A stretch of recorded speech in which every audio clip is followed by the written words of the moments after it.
संविधान संरक्षक समिति को धन्यवाद करता हूं उदयपुर की इस भूमि पर मुझे बुलाने के लिए, और मैं आप सभी को संविधान दिवस की शुभकामनाएं देता हूं। लेकिन आज इस बात पर चर्चा जरूर होनी चाहिए कि हमारे समाज को, पूरे भारत को 4 वर्णों में किसी विदेशी ने नहीं बांटा। हमारे भारत के लोगों को जातियों में, हजारों जातियों में किसी विदेशी ने नहीं बांटा।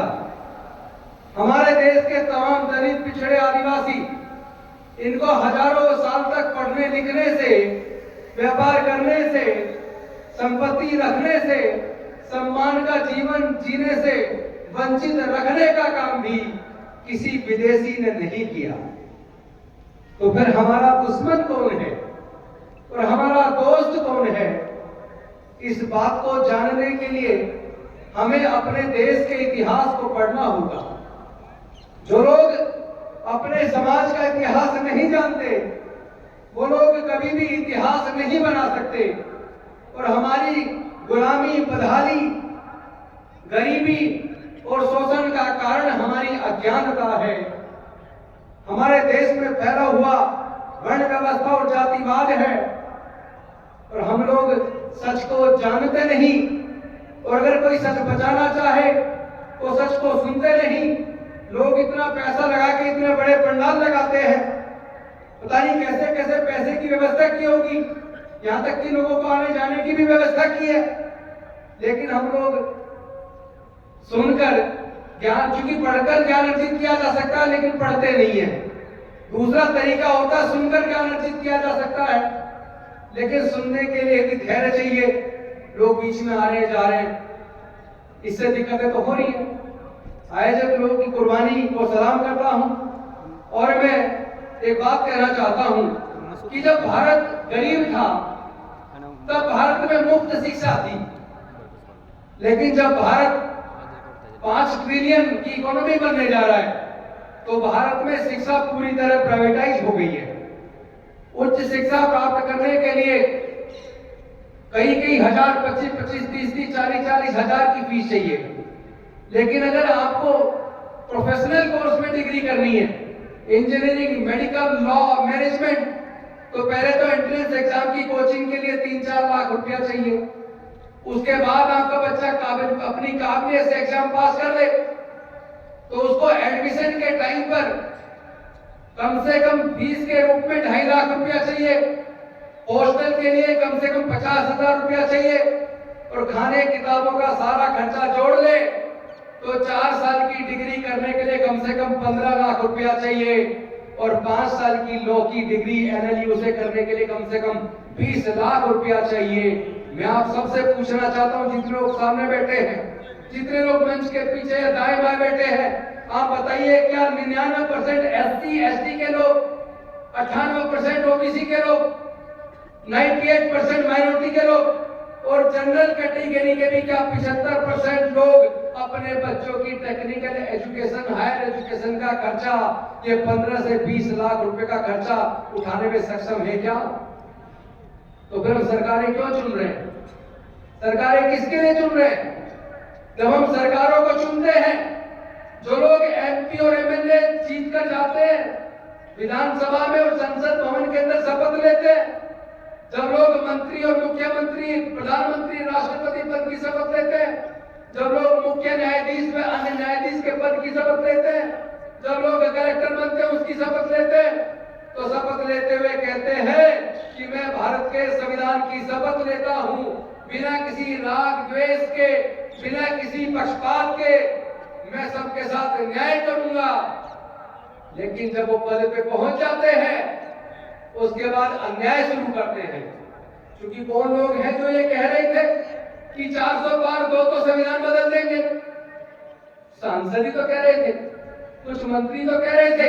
तो जो संविधान बदलने की बात करे वो देशद्रोह नहीं है तो क्या है? जो किसी एक धर्म का राष्ट्र बनाने की बात करे वो देशद्रोही नहीं तो क्या है? जो देश की सारी शिक्षा को प्राइवेटाइज करके, महंगा करके आम लोगों से छीन ले, ये देशद्रोह नहीं है तो क्या है? मैं पूछना चाहता हूं क्या शिक्षा के ऊपर सबका हक नहीं है? क्या सबको समान रूप से एक बराबर शिक्षा नहीं मिलनी चाहिए? अगर सरकारें चाहे सबको बराबर शिक्षा देनी, अमीर का बच्चा हो या गरीब का बच्चा हो, कम से कम सबको एक जैसा अवसर तो दे दो। कैसे मिलेगा? मिल सकता है, बस एक योजना बना दो। जो सुप्रीम कोर्ट के जज हैं, जो हाई कोर्ट के जज हैं, या किसी भी डिस्ट्रिक्ट कोर्ट के जज हैं, जो ब्यूरोक्रेट है, जो मंत्री हैं, मुख्यमंत्री हैं, इंजीनियर्स हैं, डॉक्टर्स हैं, प्रोफेसर्स हैं, जो सरकारी नौकरी में हैं, उनके ऊपर एक बंदिश लगा दो कि उनको अपने बच्चों को सरकारी स्कूल और सरकारी कॉलेज में पढ़ाना बाध्य होगा।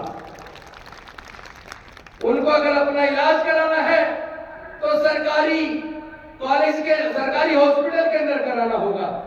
तो जो लोग कहते हैं ना सरकारी स्कूल और कॉलेजों में अच्छी शिक्षा नहीं है, जो लोग कहते हैं सरकारी अस्पतालों में अच्छा इलाज नहीं है, मैं गारंटी दे रहा हूं 1 साल के अंदर देश के तमाम सरकारी स्कूल और कॉलेज और हॉस्पिटल भारत के सबसे बढ़िया बन जाएंगे, क्योंकि उन्हें अपने बच्चों के लिए अच्छा इलाज भी चाहिए और अच्छी शिक्षा भी चाहिए। लेकिन ऐसा वो करेंगे नहीं। देश के संविधान के लिए खतरा कौन पैदा कर रहा है? जो संसद के अंदर बैठे वो खतरा पैदा कर रहे हैं। क्योंकि जब भारत गरीब था, पहले बातों में इतिहास की संक्षिप्त में बता दूं, हजारों साल तक देश के दलित, पिछड़े, आदिवासियों को पढ़ने लिखने का अधिकार नहीं था। उनको देश की संपत्ति में अधिकार नहीं था, उनको व्यापार करने का अधिकार नहीं था। इसलिए इन वर्गों के लोग ना तो पढ़ाई शिक्षा प्राप्त करके आगे बढ़ पाए, ना संपत्ति के मालिक बन पाए, ना व्यापारी बन पाए। और जिन लोगों को यह अधिकार था, देश की तमाम संपत्ति के मालिक वो बन गए, देश के व्यापार के मालिक वो बन गए। उसी का कारण है कि देश का 90% धन, देश की 90% संपत्ति, देश का 90% प्राकृतिक संसाधन केवल देश के 10% के कब्जे में है। और देश का 90% खासतौर पर मूल निवासी, बहुजन, पिछड़ा, आदिवासी, दलित, वो गरीब भी है और उसी का शोषण भी हो रहा है, उसी की बहन बेटी की इज्जत भी लूट रही है, उसी की हकमारी भी हो रही है। और वो जब हक अधिकार की बात करे तो झूठे मुकदमे बना के जेल में भी उसे डाला जा रहा है। न्याय कहाँ है? न्यायालयों के अंदर लोग जाते हैं। आपकी वोट की चोरी पता कैसे कैसे हो रही है? चुनाव से एकदम पहले लाडली बहना योजना आएगी और एकदम 7,500 रुपए आपके अकाउंट में चुनाव से पहले आ जाएंगे, यानी 7,500 आपके अकाउंट में डाल के आपकी वोट खरीद ली। क्या देश में न्यायालय नहीं है? क्या देश में इलेक्शन कमीशन नहीं है? कहां है सब लोग? क्या ये वोट की चोरी नहीं है? आपको लालच दे के आपका वोट ले रहे। अरे पहले वायदा करो, चुनाव हो जाए, जीतने के बाद वादे पूरे कर लेना, और जो वादा पूरा ना कर सके वो अपना इस्तीफा दे दे, क्योंकि उसने वादा खिलाफी जनता के साथ की है। तो मैं सीधी सीधी बात कह रहा हूं, आज के समय में सबसे ज्यादा धोखाधड़ी कौन कर रहे हैं? वो लोग कर रहे हैं जो रिजर्वेशन का लाभ लेके सरकारी नौकरी में आ गए, ब्यूरोक्रेट बन गए, डॉक्टर बन गए, इंजीनियर बन गए, प्रोफेसर बन गए, साइंटिस्ट बन गए, लेकिन वो केवल अपने परिवारों की तरक्की में लग गए, बाकी पूरे समाज को उन्होंने मरने मिटने के लिए छोड़ दिया। ये प्रतिनिधित्व है, ये जो रिजर्वेशन नहीं है, ये रिप्रेजेंटेशन है, और रिप्रेजेंटेशन समाज को मिलता है, किसी व्यक्ति को नहीं मिलता। तो जो लोग रिप्रेजेंटेशन का लाभ लेके संसद में सांसद बन गए, विधानसभाओं के अंदर विधायक बन गए, मंत्री बन गए, engineer, doctor, collector, scientist, professor बन गए, वो केवल अपने परिवार तक सीमित हो गए। उन्होंने देश के संविधान के साथ, इस रिजर्वेशन और रिप्रेजेंटेशन के साथ देश के साथ धोखा किया, गद्दारी की है। ऐसे लोगों को भी सबक सिखाना पड़ेगा। जब आप उनको चुन रहे हो तो क्या उनकी जिम्मेदारी नहीं है आपके प्रति? आपके हक अधिकार की लड़ाई लड़ने की जिम्मेदारी उनकी नहीं है क्या? आपकी हकमारी कौन कर रहा है? देश के तमाम जो बड़े जो उपक्रम थे, Indian railway, post and telegraph, bank, insurance कंपनियां, तमाम जो क्षेत्र थे जहां लाखों वैकेंसी निकलती थी, वो एक एक करके सब प्राइवेटाइज होते जा रहे हैं। तो जो आप नौकरी में आते थे, आपकी नौकरी के रास्ते तो बंद कर दिए। फिर पे कमीशन में भारत की सरकार ने 4th क्लास एम्प्लॉयमेंट को पूरा आउटसोर्स करके ठेके पे दे दिया। तो ठेकेदार, आपकी 40% पैसा ठेकेदार खा जाता है। तो ठेकेदारी प्रथा ने शोषण किसका किया? देश के दलित, पिछड़े, आदिवासी और गरीब लोगों का। तो फिर सत्ता किस लिए? फिर हमारे विधायक मंत्री क्या कर रहे हैं?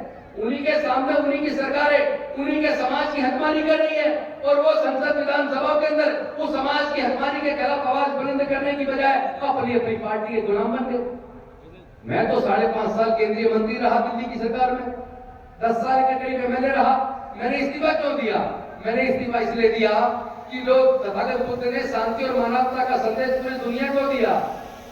अगर मैं उस विचार को उस कुर्सी पे बैठ के नहीं फैला सकता जो डॉक्टर बाबा साहेब अम्बेडकर जी ने समता, स्वतंत्रता, बंधुता और न्याय की बात को जन जन तक पहुंचाने का जो संदेश दिया, अगर वो कुर्सी मुझे डॉक्टर बाबा साहेब अम्बेडकर के विचार को आगे बढ़ाने से रोकती है, अगर वो कुर्सी मुझे एसटी, एसटी, ओबीसी और इस वंचित समाज की लड़ाई लड़ने से रोकती है, तो फिर ऐसी कुर्सी का क्या मैं चार डालूंगा? क्या करूं ऐसी कुर्सी का? इसलिए मैंने उस कुर्सी को ठोकर मार दी और मैंने संकल्प लिया है कि मैं अपना पूरा जीवन देश के तमाम दलित, पिछड़े, आदिवासी, इस वंचित समाज की हक अधिकार की लड़ाई को लड़ने में लगाऊंगा, क्योंकि यही समाज है जो कावड़ लेने जाता है, यही समाज है जो धार्मिक जुलूसों में इसी समाज के बच्चे रंगी तलवारें लहराते हैं, इसी समाज के बच्चे अंधविश्वास, पखंडवाद के में ग्रसित होकर अपने ही समाज का गला घोट रहे हैं। इन्हें ये समझ में नहीं आ रहा कि तुम्हारी शिक्षा ये सत्ताएं छीन रही है, तुम्हारी सारी नौकरी ये सत्ता छीन रही है, और तुम्हें अंधविश्वास और पखंडवाद में डाल के आपको धर्म के नाम पे लड़वा के, आपको जाति के नाम पे लड़वा के जो आपके असली हक अधिकार है उसे वंचित कर रही है। जो अनुसूची 5 और 6 में जो आपके जल जंगल जमीन से आपको संरक्षित करना था उसको छीन रही है। तो ऐसी सरकारों को निस्तानाबूद करने का समय आ गया है। ऐसी सरकार जो आपके हक अधिकार का हनन करे, ऐसी सरकार जो संविधान का गला घोटे, ऐसी सरकारों को जवाब देने का समय आ गया है, और वो जवाब संवैधानिक तरीके से डॉक्टर बाबा साहब अम्बेडकर के बताए रास्ते से तमाम देश के गरीब, दलित, पिछड़े, वंचित, मजदूर, किसान एकजुट होकर लड़ेंगे तो निश्चित तौर पर जीत जाएंगे। लेकिन जब हम अपनी वोट को 1000-2000 रुपए में, शराब की बोतल में हम अपनी वोट को बेच देते हैं, उसी क्षण हम अपने समाज के हक अधिकार को भी खो देते हैं। हमें अपनी वोट की कीमत समझनी पड़ेगी। जब डॉक्टर बाबा साहेब अम्बेडकर संविधान लिख रहे थे उस वक्त एक सवाल आया कि वोट का अधिकार किसको मिलना चाहिए, तो आपको पता होना चाहिए ज्यादातर संविधान सभा के सदस्य वोट का अधिकार केवल जो इनकम टैक्स पे करते थे उनको देना चाहते थे, जो बड़े जमींदार थे उनको देना चाहते थे।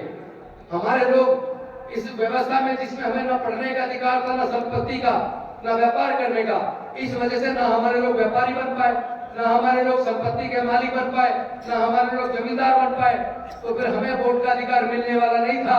लेकिन डॉक्टर बाबा साहब अम्बेडकर संविधान सभा के सामने अड़ गए और उन्होंने कहा कि भारत में रहने वाले तमाम लोग, चाहे वो अनपढ़ हो या पढ़ा लिखा हो, गरीब हो या मजदूर हो, इनकम टैक्स पे करता हो या ना करता हो, स्त्री हो या पुरुष हो, सबको एक वोट का अधिकार मिलेगा और सबकी वोट की कीमत बराबर होगी।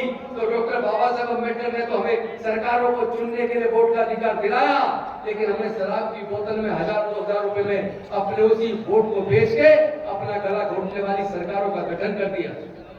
इसलिए हमें जागरूक होना पड़ेगा अपने हक अधिकार के प्रति, और संविधान को जरा थोड़ा पढ़ लो।